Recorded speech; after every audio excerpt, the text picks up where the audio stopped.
to be here. Hold on just a second. Thanks for having us. Thank Absolutely. you, guys. We're just going to hang out here for a second and see if we can get some people to join. If you are just joining us, please leave us a comment. Let us know where you're from, where you're watching it. I'm guessing have- there'll be about 4, Hey Zach, 5 people. Yeah.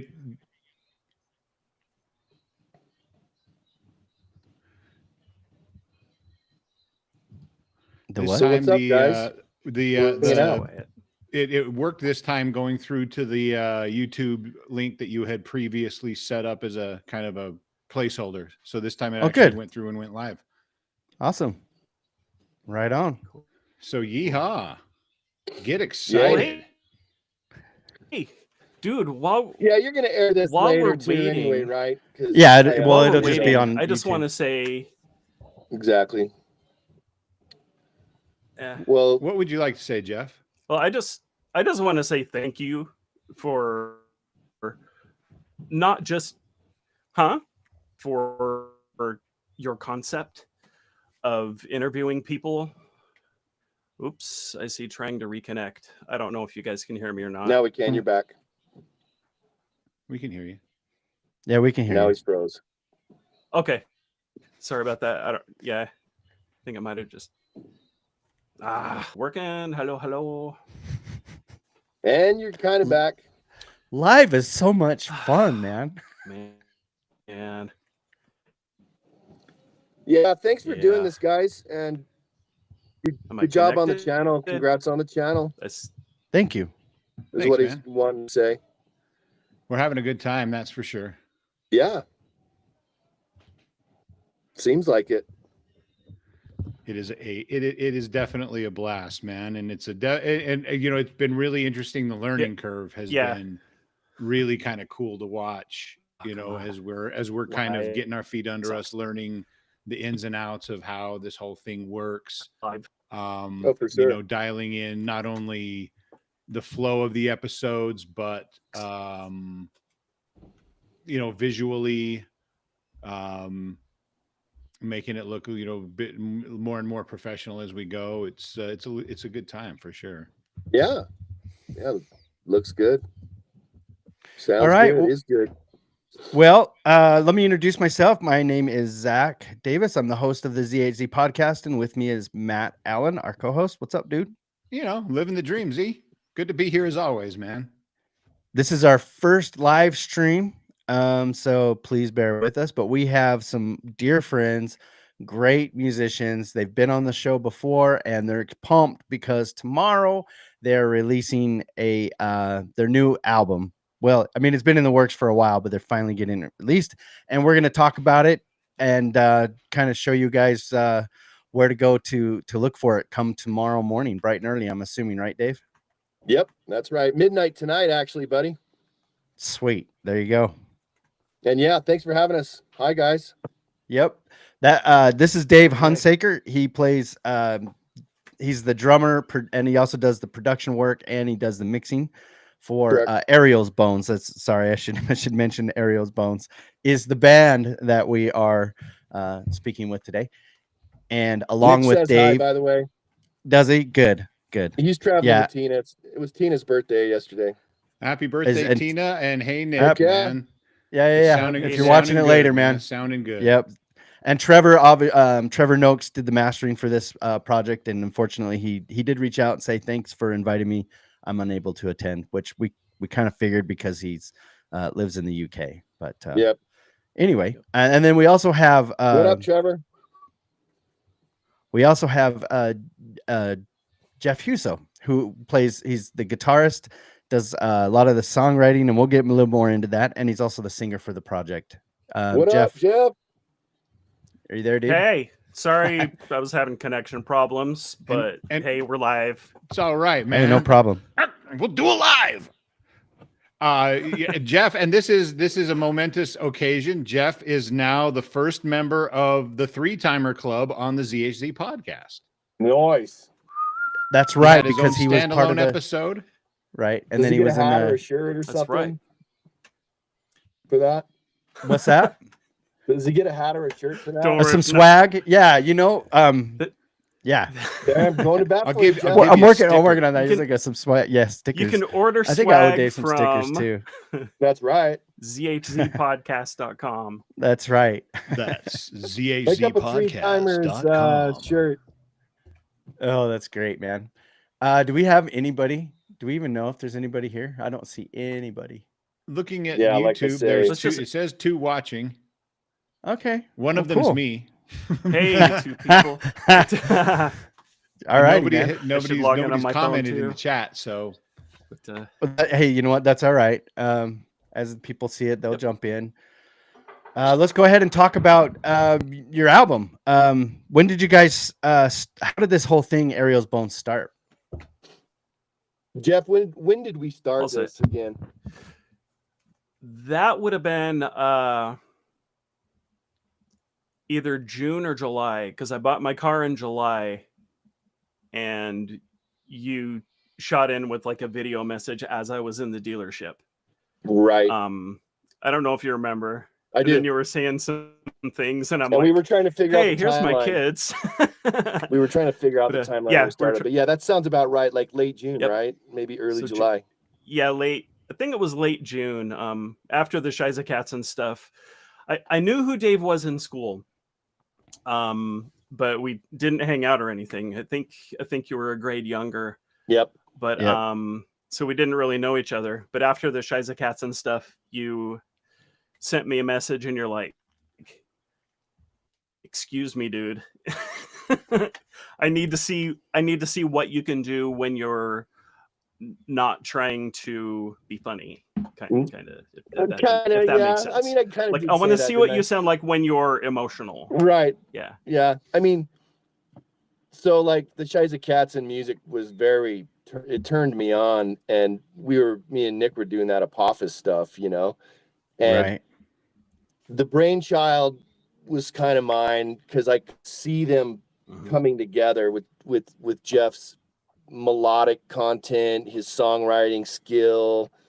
But I wanted a different aesthetic for it. I was hearing more of an industrial aesthetic like Shiza Cats was, but I wanted to get him to like take it a little more serious. Not like Shiza Cats is kind of a fun, funny project, but I wanted him to like kind of dig deep into his emotional self. Yeah, you were hearing Maybe. like a real Yeah.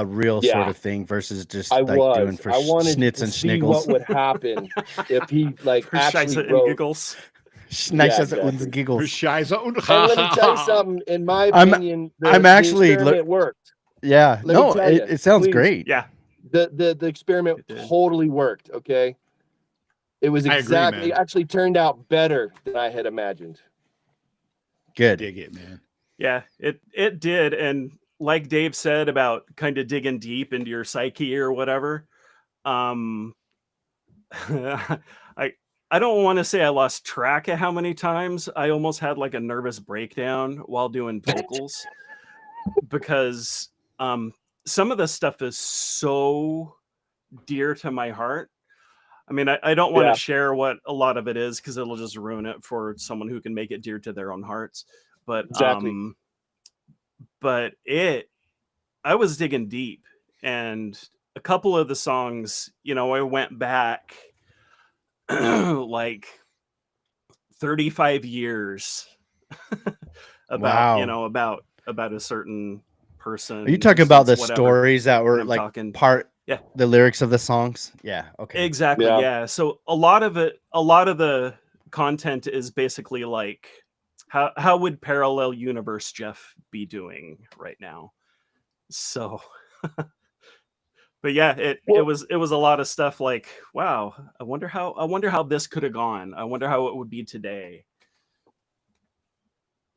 But it comes out in the music. It oozes with like the kind of emotion that you listen to. It harkens back to like when you first time you heard Depeche Mode Black Celebration or Cool. Camouflage, Silence and Images. You know what I mean? Like, and that was kind of purposeful, actually, for sure. Yeah. Nice.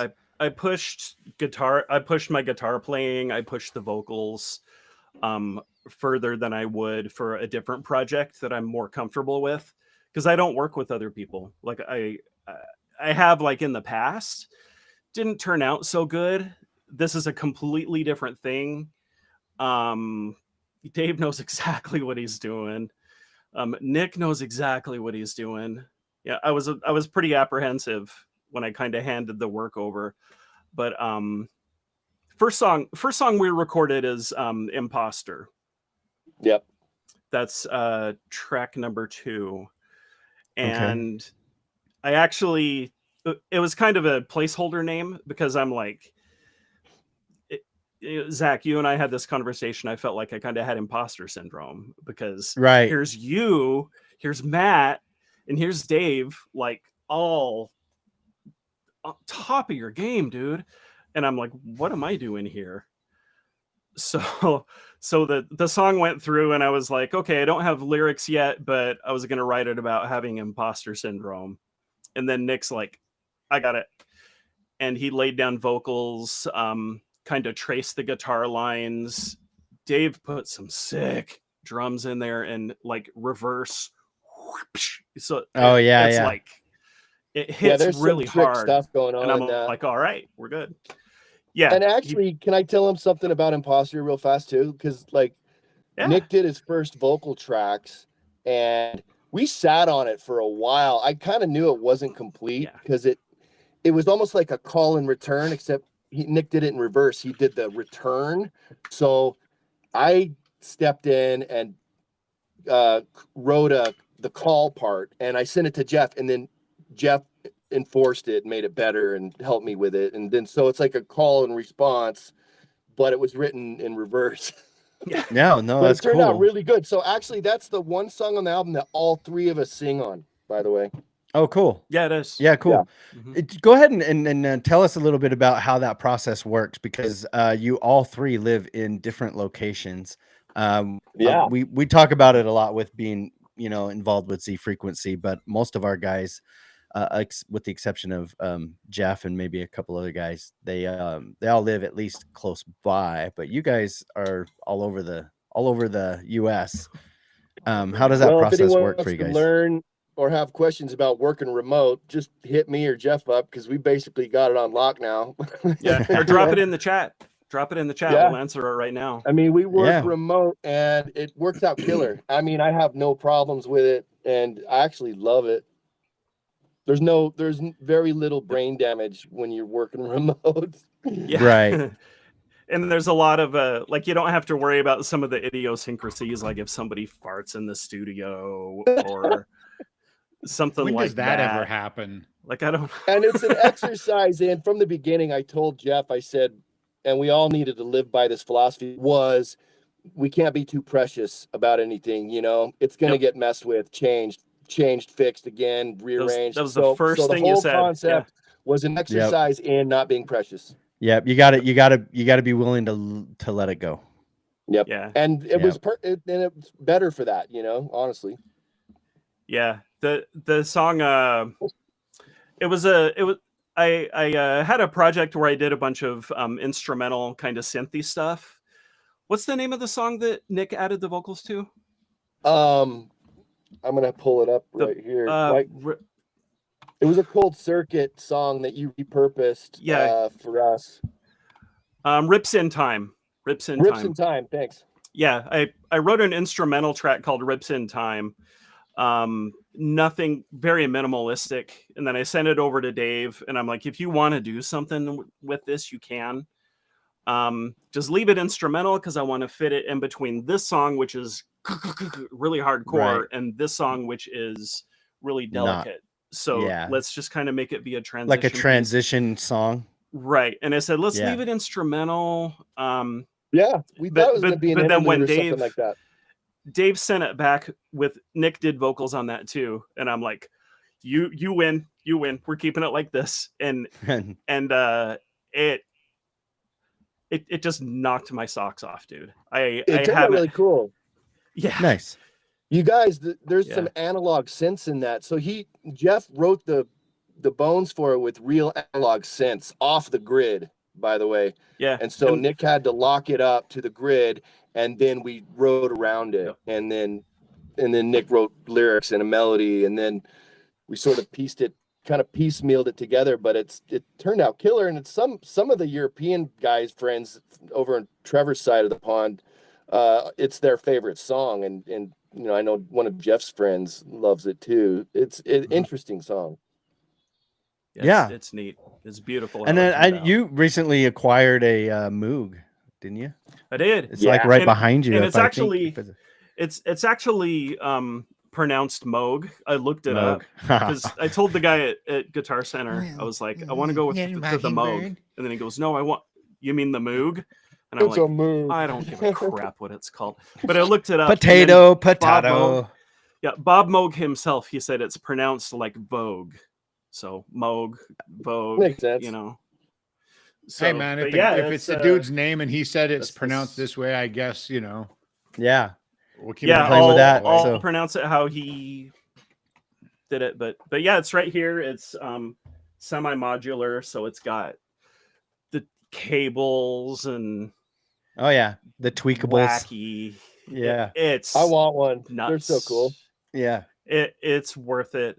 I traded in a 412 cabinet, the Marshall amp, the head amp, not the combo, but and a bunch of pedals and stuff. And it's kind of hard to see that stuff go, but I never really used it anyway for like a couple of years.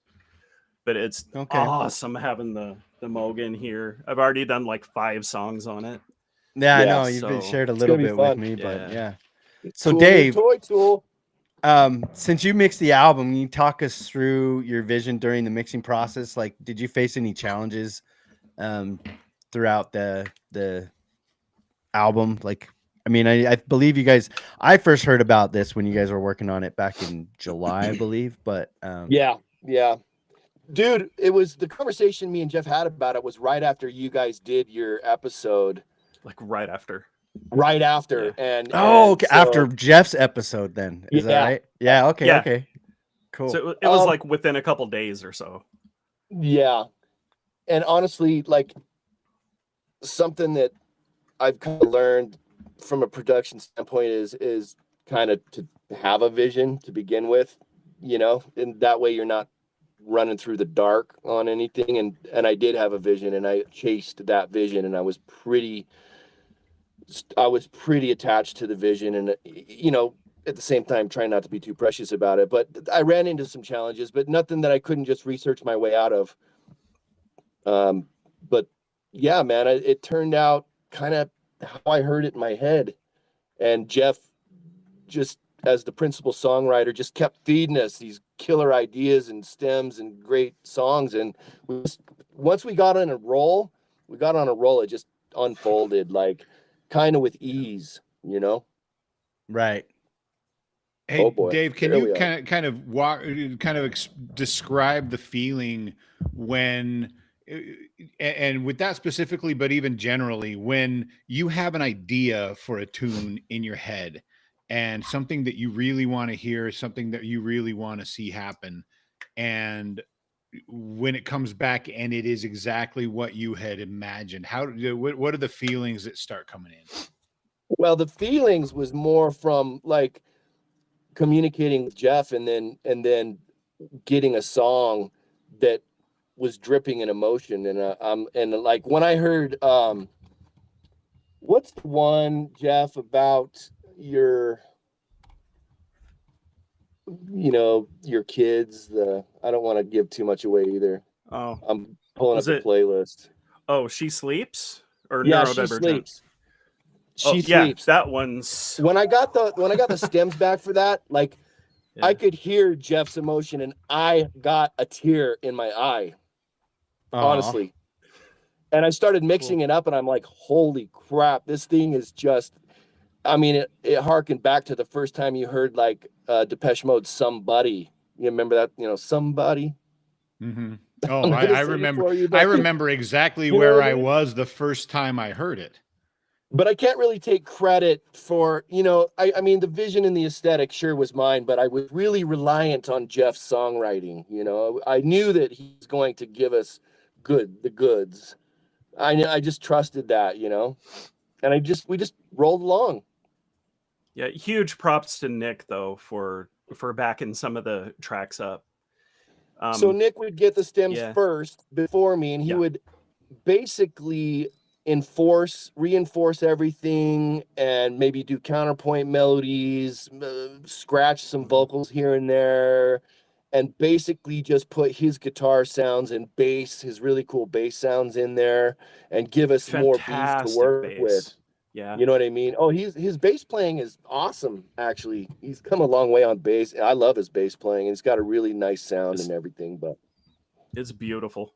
I couldn't have asked for anybody better than Nick. So he was kind of the enforcer, the guy behind the curtain, pulling some of the strings, putting it, you know, helping us kind of gel it together, you know.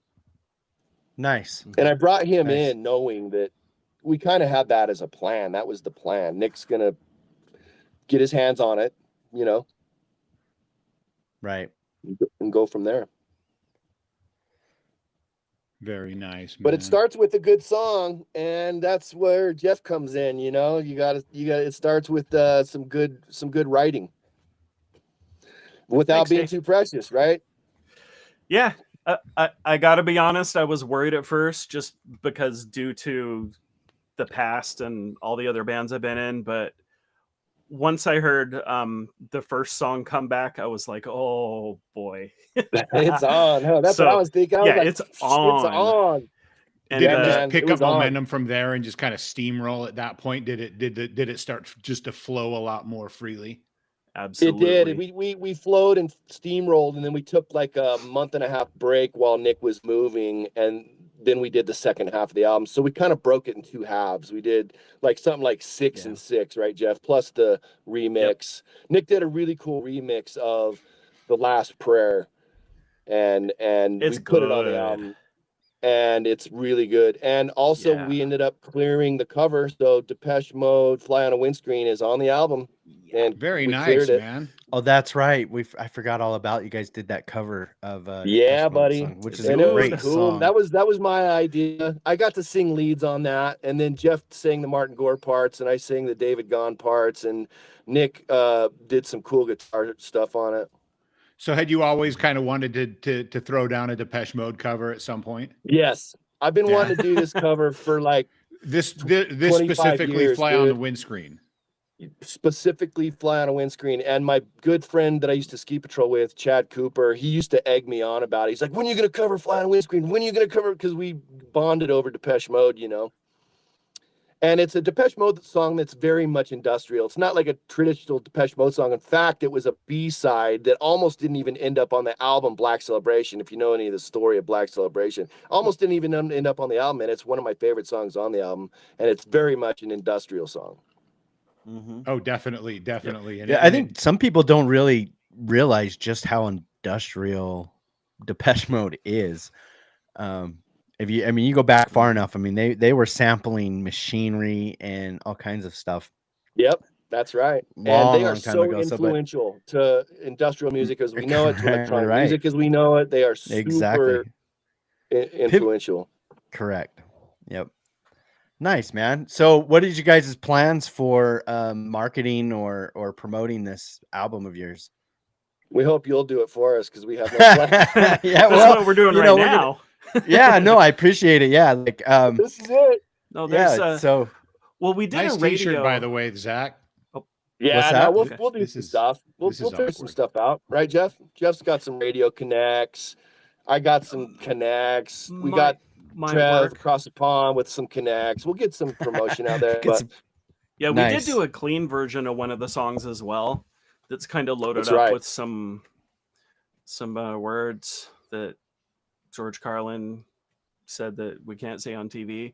Yeah, but we did a radio edit because I'm kind of seeing that song as our strong suit, and it fits the format of like a lot of the stuff that you hear up on the Utah radio, like Unrest on the Seventh Day. It would fit right in. And it turned out to So- be such a strong song that we wouldn't even done a It's radio massive. edit of it if we didn't feel like we were all looking at each other remotely, of course, going, Yeah. Right. it's a strong song, man. We should radio edit this because it's so, yeah. it turned out really good, you know? And it's the same Right. one that Nick did a remix on too. Yeah. So Okay. 3 versions of that song on the album. Yeah. All right. And my intention was just to do a real quick in and out, give 30 minutes of Ariel Bones plug-in, and real quick, yeah, we're all wearing them, right? Well, Right. except Not for Jeff. Jeff. He's wearing the Strokes, which Well, I is got the is pretty the cool. gear behind me that was used on the album, so Right. I'm Well, okay. did you make these shirts, Jeff? I did. Yeah. Yeah. So I mean, taught you know, myself how to These- screen print last summer. Yep. So badass. They're solid. It's a good quality you. tee. It's comfy. It's soft. Feels like it's gonna hold up in the wash. yeah, It I love that does. you did Yeah, the it's, the it blend does. on it. It's pretty cool. So, real Very quick cool. before we close it on out for the live stream, Jeff, what is your favorite track on this album and why? It depends on what mood I'm in, but the songs that I've been kind of gravitating toward, like I'll back up and listen and back up and listen, is We'll See and Crush. We'll See is the one that I was talking about with the how's parallel universe Jeff, how would he be doing right now? Oh yeah. And there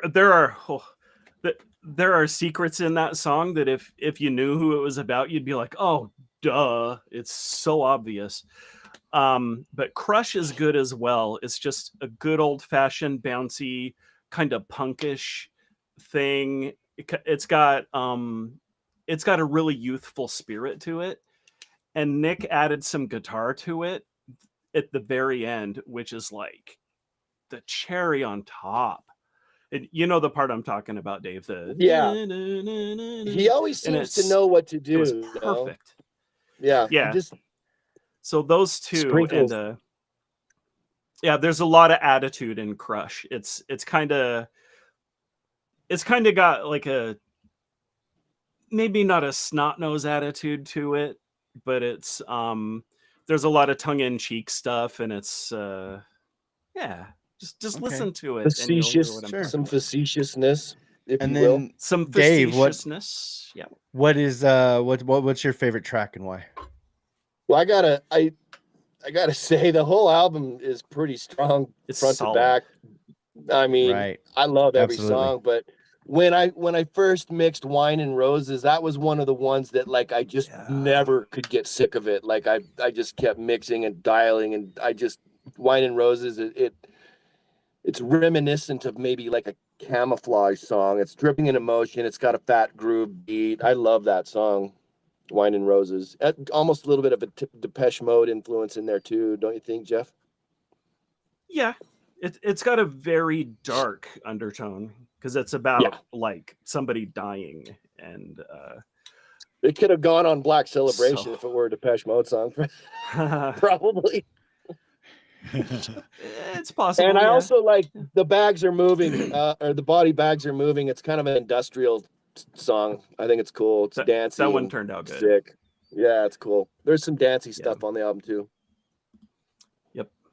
Yeah, that one was one that Nick, I think he edited the end quite a bit, and he stretched it out a bit, and then the vocals that were intended to go one way, we kind of pushed that to the side, put some other stuff in here, and the vocals right on top. You know what I'm talking about? Yeah, But it turned out very, vocal. very I effective. did the vocal edit. Oh, you did that? Remember, Okay. and then I reeled it back. Oh, the female part, yeah.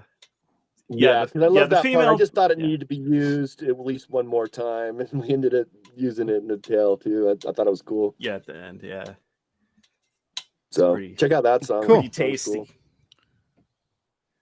cool. Alrighty. Well, Very I'll say tasty. you guys picked a great lead track to kick things off with on this album, because Neurodivergent. Thanks. It starts out and it's just this very simple electronic synth intro, and then those guitars kick in and it just grabs you by the guts, man. It's like, Yeah. It's oh pretty no, fast, we go pretty for good. a ride now, baby. Yeah. Now that song Yeah. was in me and Zach's episode when I was on ZHZ, when he played some of the tunes. Neurodivergent was one of the tunes we played. It was early stages right. of mixing, early stages of mixing. But yeah, that was like the second track we did, wasn't it, Jeff? I believe so. Yeah, I think that was the Yeah. second track that we did.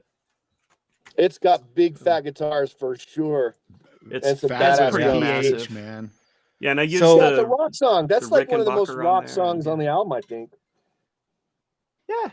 That one does take you for a ride, like Matt said. It's very. The first part is like, you picture going up the roller coaster, and then when the chorus comes in, it's like free fall, and that's when that clean guitar, the clean Rickenbacker, comes in. Oh, I love that. And then the melodic vocals that aren't.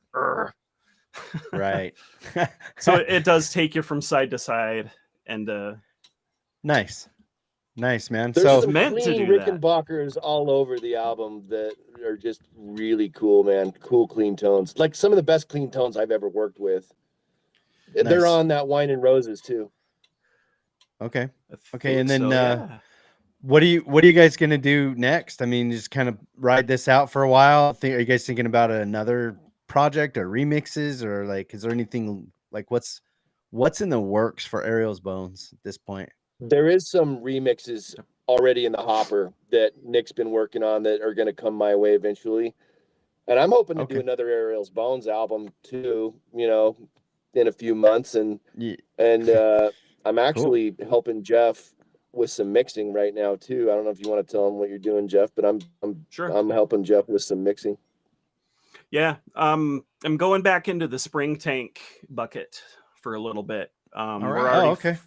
4 songs in, and like I ended up getting a jazz master because that's kind of what you do with this kind of music.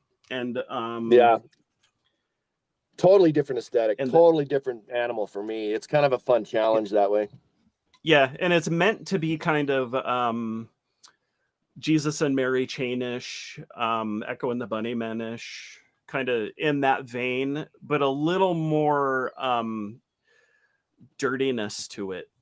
So a little more rough around the edges. Okay. Little hair. Yeah. And it's fun. Yeah. And hopefully another Ariel's Bones album eventually too, maybe sometime late this year. I don't know. We'll see. Me and Maybe. Nick are doing another Apophis album too. Yeah. Jeff's just I'd got be to cool get with it. his Ariel's Bones t-shirt writing hat on, and then we'll do some more, hopefully. Everyone else has their Ariel's Bones shirts on right now. You're Yeah, right. midnight. All righty, Yes, man. midnight Well, tonight. midnight jumping in tonight. real- Ariel's Bones, and it's just self-titled, right? There's no album title. It's just Ariel's Bones. Correct. Yep. Cool. Self-titled debut, one, Ariel's self-titled. Bones. The genre is kind of like I would say like what? Alternative is probably the basic umbrella with a bunch of subgenre influences inside Yeah, each a lot of track, new really. wave, like Yeah, new it's like- wave, it's dark like- wave, industrial. Yeah. Um, Yep. New wave, dark wave, industrial, and it's rock based. So Cool. All righty. Well, there you go, guys. If there was anybody in watching us, I'd have them ask some questions, but I don't think there's anybody watching right now. So, I think you'll get more traction when you just post it first. oh yeah. you No, know. well, they can always leave comments and ask questions. You guys are linked to it, so Hopefully they do. um, Hopefully they yeah, do. yeah. We'll do more of these. Thanks for being our breaking the cherry Guinea on that, pig. popping the cherry on that one. So For sure. Thanks for doing this. thanks for doing everything. I mean, the thought had come to me before that we could all just be sitting around watching TV, but we're all doing something. I'm doing something. Matt, you're Right. doing something. We're Zach, hanging out. I could have been at Dang. home watching football and drinking beer. We don't see, get to That's hang right. out that much. But what Oh, contributes more? helpless. What? Because if you did that, I wouldn't know you, and it's an honor to know you guys because of the stuff that you're oh doing. man. Because of the Well, stuff thanks, that you man. choose to do to make the world a better place. So Thank you. Yeah, it's just Like, honestly, I had no idea when we started doing this podcast. I had no idea what we were. I originally I had just thought about like in the perspective of like a independent artist, learn some things, share stories, and it's becoming, kind of just that. Like I thought we would I'd be lucky to get interviews like once in a great while, and we almost always have interviews. Like it's actually the opposite. We rarely do episodes without a guest. So and we love sharing the stories. And there, there's always, like Matt had said on the last episode that we interview that we did, like we just hope that everybody kind of maybe learns something, has a few laughs, like, and we're having a blast. So sometimes it just unfolds and does its own thing. You just gotta sometimes step out the way and let it happen, right? Yeah, right. Let the story, let the stories tell themselves, man. Yeah, man. And just don't be afraid to go down whatever rabbit hole the conversation leads to. I think that's more authentic. I think that's more organic. Exactly. And it's something real. It's not just a superficial interview. Let's or even just strictly technical talk. It's not strictly anything. It's a little bit of everything. And it's raw and unfiltered, and a lot of the questions that we ask, a lot of the conversations that we have on the show develop naturally just through the course of the conversation, and aren't planned ahead. And I think that really works for us. Yeah, Letterman, that's how he does his interviews. You're giving the artists a voice. Yep. Right. And then I'm going to go ahead and include in the chat here some of your links. You've got the Here Now link, which kind of goes into it's like a landing, like a smart link where you can pick your poison. Correct. If you will, a landing page, and then all the platform links are in there, and you can just pick whichever one you want. And then you also have your Facebook page as well. That'll probably go to L-Town Productions. Yeah, I use my L-Town Productions Facebook. Okay, I work out of that one for work. But yeah, any questions anybody has, just that SoundCloud link isn't coming up as a link in the chat. I know. I'm thinking it's because it's not www, but I don't know why. I just noticed that. But that was kind of my job as co-producer. Was often my job was just to simply get out of the way of myself, and you know what I mean? Right. That's part of the job, dude. As a producer, honestly, is like if you're too precious and you just try to control everything, it's not good. You got to literally step out of the way. That didn't work either. Makes the project better for it. Zach's trying to wrap it up. Jeff knows what I'm saying. Yeah, I was just trying to post links of the SoundCloud there, and it doesn't work. But you can search him up. You can go to SoundCloud and just look up David Hunsaker. What's wrong? You can't multitask, Zach, or what? No, apparently no. I cannot. No, I cannot. So, and I have to use the restroom here. So I'm going to. I'm going to close this out soon before the live stream. But I want one of those hats. You got a new hat there, and I have the hat. That's now cool. I want a new hat. Yeah. Yeah. We've got new ZHZ podcast merch now on the we got new swag for the podcast. Send one out, bro. Yeah, all right, man. Yeah, I got to it's all print on demand, so it's not like I have a stack or a box of them. I have to go on the website and purchase them. But yeah, I'll send you one. Cool. Faux show. All right, man. Cool. All right, well, thanks everybody. Guys. Thanks for doing this. Find Ariel's Bones on SoundCloud, or David's stuff on SoundCloud. Ariel's Bones is on herenow.com. I've posted. We've got that link posted in the YouTube chat. Let me add, Matt. Let me add to that. It will be on all streaming platforms at midnight. You can use the Here Now platform to access all the links, but you can look up Ariel's Bones. There's only one, us, on all platforms on midnight. And fantastic. Then, so on your commute, you can rock it. Excellent. Awesome, man. All right, thanks guys. for joining us, boys. Have a great time. Thank you, Jeff. And everybody, we'll catch you on the flip side. Yeah, we'll keep in touch, man. We'll see how it goes later on. So, all right. Peace out, guys. See ya. Later, skater. All right, good job, man.